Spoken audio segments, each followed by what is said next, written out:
नमस्कार सगळ्यांना, जय जिजाऊ, जय शिवराय, जय भीम, जय मूलनिवासी साथियों। माझं नाव ॲडव्होकेट पूनम भोईर, प्रदेशाध्यक्ष भारतीय विद्यार्थिनी छात्र प्रकोष्ठ महाराष्ट्र राज्य। साथियों, आज लाईव्ह येण्यामागे एक मुख्य कारण आहे। मागील वर्षापासून म्हणजे 2024 पासून एक लस, एक वॅक्सिन जिचं नाव आहे HPV ह्यूमन पॅपिलोमा व्हायरस, ही जी वॅक्सिन आहे ती वॅक्सिन मुलींना दिली जात आहे।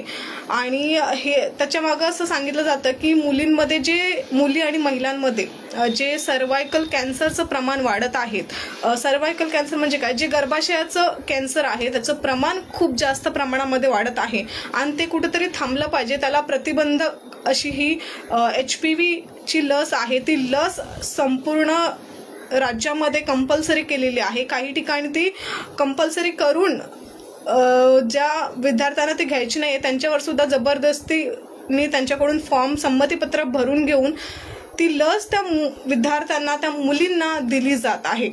साथियों, 2 मे 2022 ला सुप्रीम कोर्टाचं एक जजमेंट आहे, Jacob Puliyel versus union of India.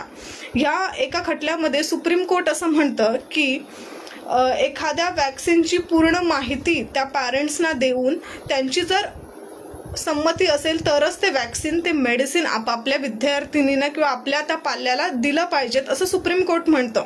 म्हणजे सुप्रीम कोर्टाने क्लिअर ह्या जजमेंटमध्ये मेन्शन केलेलं आहे की एखाद्या वॅक्सिनची संपूर्ण माहिती त्या मुलीच्या, त्या विद्यार्थ्याच्या पालकांना द्यावी। त्या वॅक्सिनमध्ये कोणते घटक ॲड आहेत याची माहिती सुद्धा त्यांच्या पालकांना दिली गेली पाहिजेत। या वॅक्सिनचे इफेक्ट काय आहेत, साईड इफेक्ट्स काय आहेत याची सुद्धा माहिती जी आहे ती त्या पालकांना दिली गेली पाहिजेत। आणि हे सगळं याची माहिती देऊन जर त्या पालकांनी संमती दिली तरच ते वॅक्सिन, ते मेडिसिन त्या विद्यार्थ्यांना दिलं गेलं पाहिजे।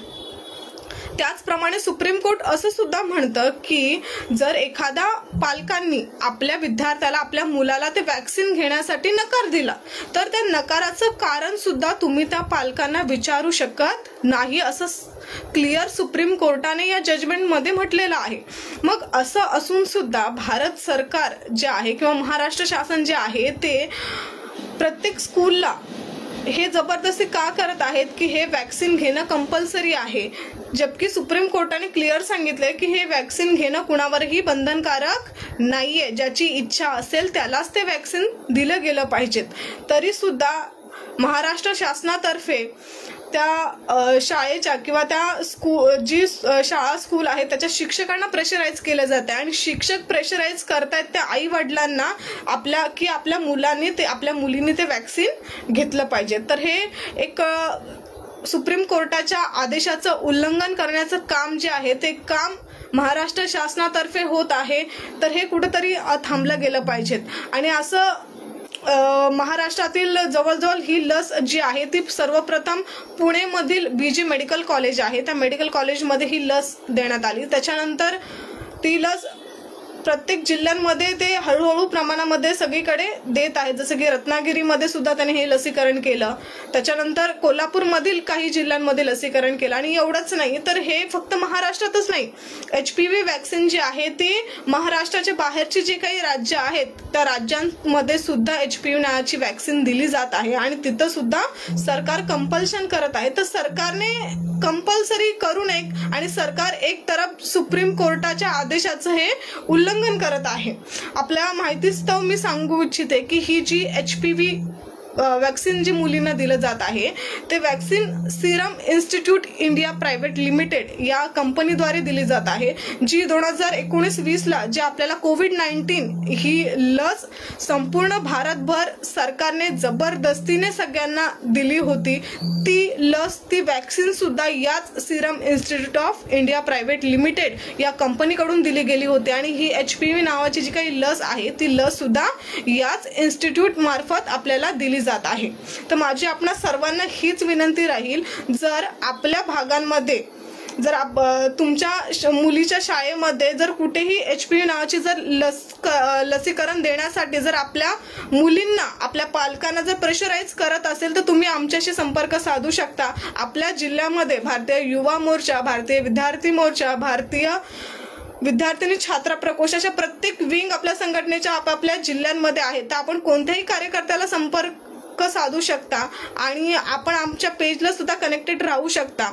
आणि हे जे HPV वॅक्सिन असेल किंवा कोणतंही, मागच्या वेळेस सुद्धा MR वॅक्सिनच्या संदर्भात सुप्रीम कोर्टाने सुद्धा सेम सांगितलं होतं की त्या पॅरेंटची जेव्हा मुक्त संमती असेल त्यावेळेसच तुम्ही काय केलं पाहिजे, त्या विद्यार्थ्यांना वॅक्सिन दिलं गेलं पाहिजे। तर हे जे कंपल्सरी सरकार करत आहे त्या विरोधात, म्हणजे कंपल्शनच्या विरोधात आम्ही भारतीय विद्यार्थिनी छात्रा प्रकोष्ठच्या माध्यमातून, हे बघा, हे एक निवेदन आहे, ते निवेदन आम्ही संपूर्ण महाराष्ट्र जिल्ह्यातील 36 डिस्ट्रिक्ट कलेक्टरला, त्याचप्रमाणे प्रत्येक जिल्ह्यामध्ये जे काही प्राथमिक शाळा असेल, प्रायमरी स्कूल असेल, तर प्रायमरी स्कूलमध्ये सुद्धा त्यांच्या प्रिन्सिपलला या निवेदनाची कॉपी दिली जाणार आहे। कारण HPV वॅक्सिनचा मुद्दा चर्चेमध्ये आणणं खूप गरजेचं आहे। आपल्या पालकांना कधी कधी शासनातर्फे या वॅक्सिनची टोटल जी काही माहिती आहे ते आपल्याला पुरवली जात नाही। तर आमचं हेच शासनाकडे मागणी राहील की तुम्ही जे काही मेडिसिन देत आहात, जे काही वॅक्सिन देत आहात, त्याची संपूर्ण माहिती आधी त्या पालक वर्गाला द्या आणि जर माहिती देऊन सुद्धा ते पालक वर्गांनी जर त्याची संमती दिली तरच ते वॅक्सिन त्यांच्या मुलांना द्या, अन्यथा तुम्ही जबरदस्ती करू शकत नाही। तर या जबरदस्तीच्याच विरोधात आपण उद्या म्हणजे 4 नोव्हेंबरला महाराष्ट्रातील 36 जिल्हाधिकारी कार्यालयावर आपण निवेदन देत आहोत। धन्यवाद। जय जिजाऊ, जय शिवराय, जय भीम, जय मूल्यवासी।